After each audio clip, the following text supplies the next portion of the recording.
Media. Uyu mwanya tugiye kurebera hamwe ikiganiro Bruce Melodie yagiranye na Voice of America. Muri iki kiganiro Bruce Melodie yagiranye n'uno munyamakuru wa Voice America bita Jackson, yamubajije musical style y'abakora. Hanyuma Bruce Melodie daciye ku ruhande yavuze ko we atangira umuziki yakoraga injyana ya R&B. How would you describe your musical style? What elements of, say, for example, your culture do you have or you incorporate in your music? So as I started, I used to be an R&B artist because the Afrobeat was not that big, was still there. Now I started as an R&B artist. Gusa hanini avuga yuko ibi yabiterwaga no kuba yarakundaga kumva umuririmbyi w'umwongereza bita Chris David. Ubundi Chris David yitwa Chris Ashley David, ni umuririmbyi wavutse muri 1981 ku itariki 5 z'ukwa gatanu. Ubu rero niwe wabimuteraga bituma nawe yatangira aririmba injyana ya R&B. I remember I used to hear Craig David all the days. I was like, I want to sing like Craig David. So I started as an R&B artist. That was before Afrobeat. Abivuga atabiya cyane ati nyuma yaje kwanariza asanga nyine ari umunyafrika kandi hari injyana y'abanyafrika yitwa Afrobeat. Nawe nyine atatangira kuyikora gutyo. Ariko nyine yarenzaho yuko akomeza kubikorana nyine na R&B.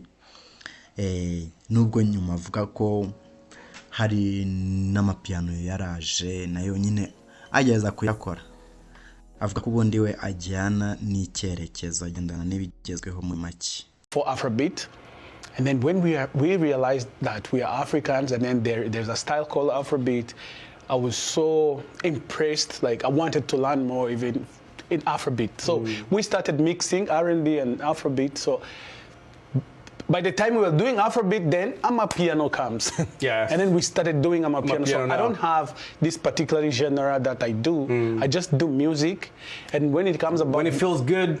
Yeah, when I feel like doing it, yes. I just do it. So because you infuse all types of elements. Yeah. You know, whether it's Afrobeat, whether it's Amapiano, whether like the third song I told you about, the third song I released, it was a hard rock song.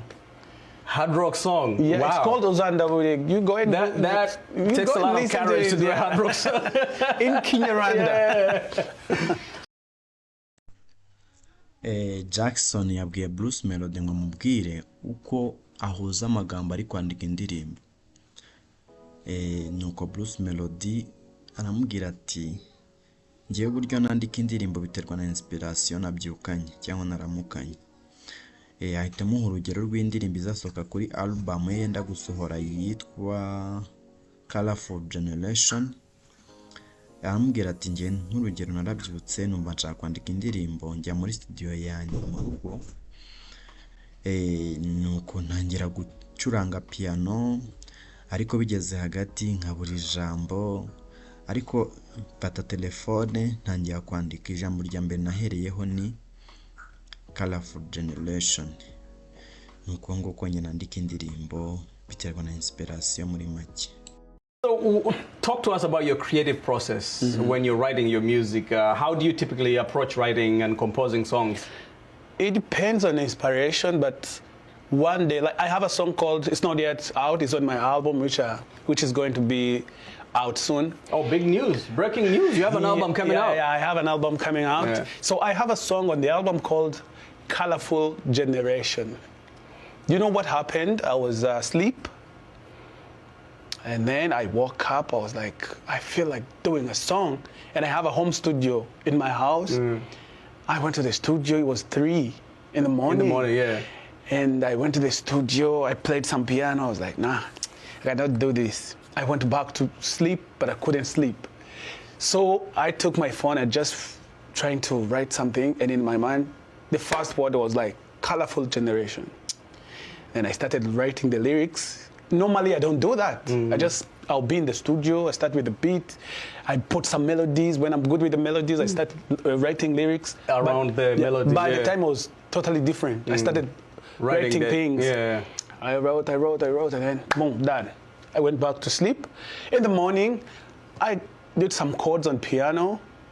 I liked the chords. And then I started exactly same things I wrote. Wow. Fit in the beat. That's amazing. And that was it. Very easy. That's an interesting process. Gusa ntabwo byarangiriye aho ngaho. Jackson yamubajije message atanga mu ndirimbo ze.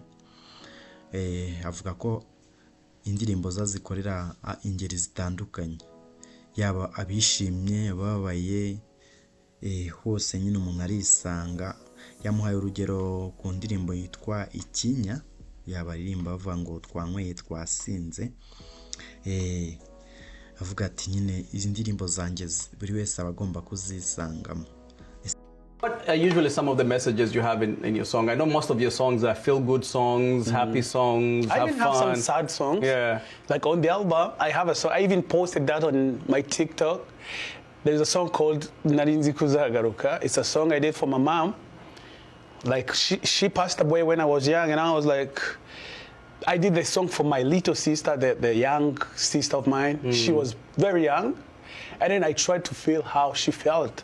So the song is like, I thought you would come back. Yeah. So I have some sad songs, happy songs, dancing songs. You know my song called, the same song you mentioned, Yeah. It's a party song. Yeah. You know, I do every kind of message depend on how I'm feeling. How you feeling? Namwe ndababaza, ese koko nibyo indirimbo za Bruce Melodie mwese muzisangamo? Abo twabanye ndabashimiye. Mukomeze mukore subscribe kuri Headless Media. Dusoza ndakwibutsa yuko niba utarakora subscribe kuri Headless Media wayikora ndetse ugakanda kunzogera kugira ngo ujye ubona ibiganiro byacu bigiye bitandukanye. Naho njye ndi Naimi.